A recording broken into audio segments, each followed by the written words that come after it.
Isang napakagandang araw na naman po mga kasuday.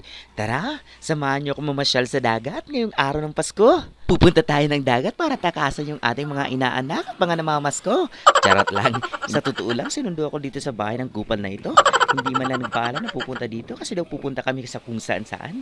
Kasi matagal na daw kami hindi nakakapag-banding.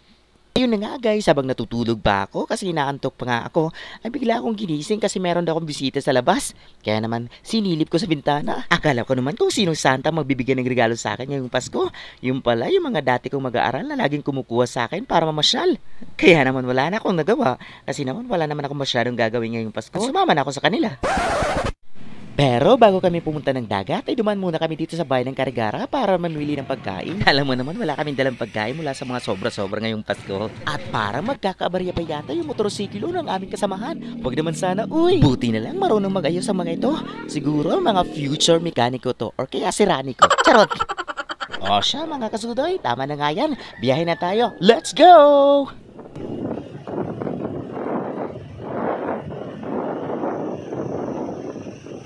Puro rin may agyan? Or nga rin may dagat?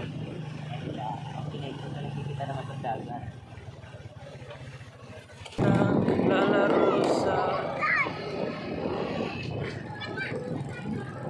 At sa wakas, matapos ang mahaba-habang biyahe, ay narating na rin namin ang bukana ng Lirang-Lirang Beach.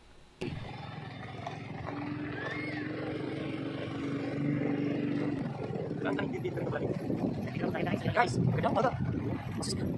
Sasaksihan mo. Maganda rin. Maganda rin. So far, we were done.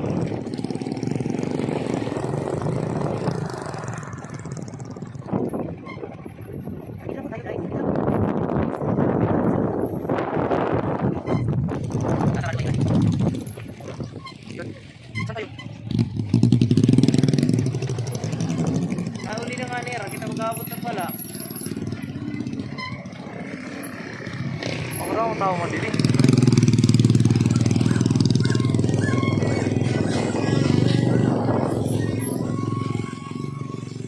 Muray na parkingan guys.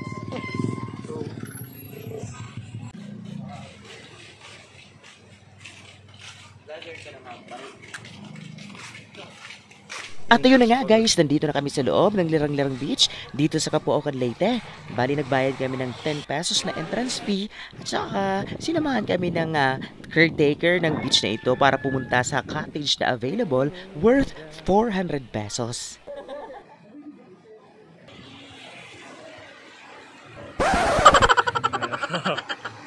At dahil sa tanghali na nang marating namin ang beach na ito, kaya naman kumain na kami agad.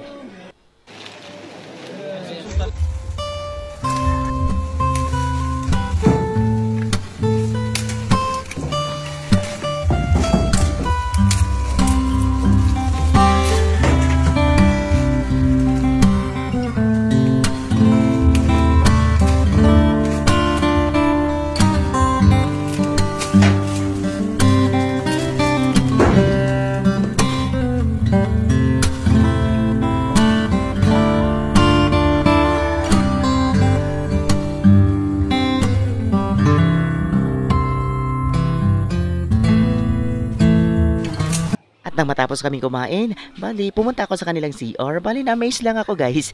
Yung gripo nandito sa taas mismo. Parang shower lang. At aga guys, maliban dito, may nakita akong CR dito sa Lirang-Lirang Beach.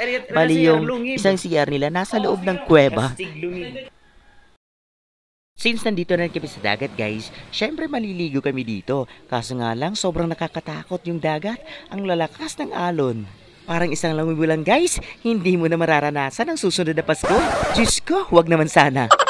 Kaya naman guys, kung gusto nyo maligo dito, wag na lang kayong magdadala ng bata kasi hindi advisable maligo yung mga bata dito. Ang lalakas ng alon. Pero wag ka, hindi nagpatinag yung aking mga kasamahan. Langoy kong langoy.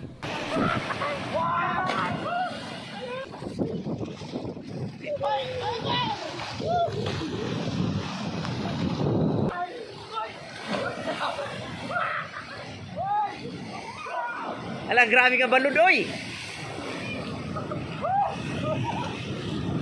Okay.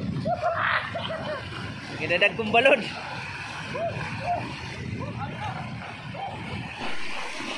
Kaso nga lang guys, nainggit ako sa mga kupal na ito.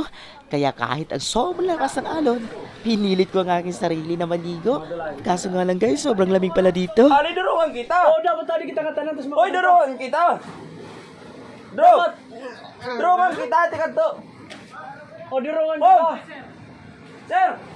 Dapat nila. Ay, iya. Dili! Bex! Durungan kita! Kasi dirungan Hoy! kita, madalakan kita. Kita, makita na kita nga dito sa dalagang kita. Ano pag-isilingan to? Easy. Kita na lang. Kita na lang. Sige. Adi! Eh!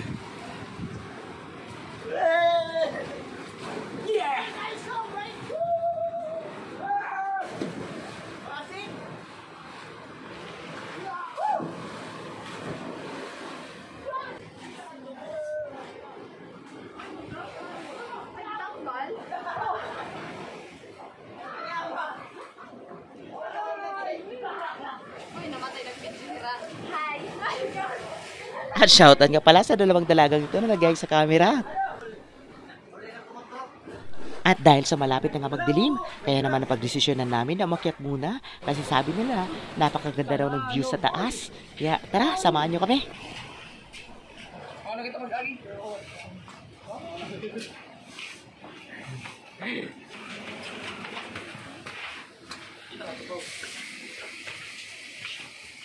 Wala ka rin katataas. Pre-friend daw ang cellphone.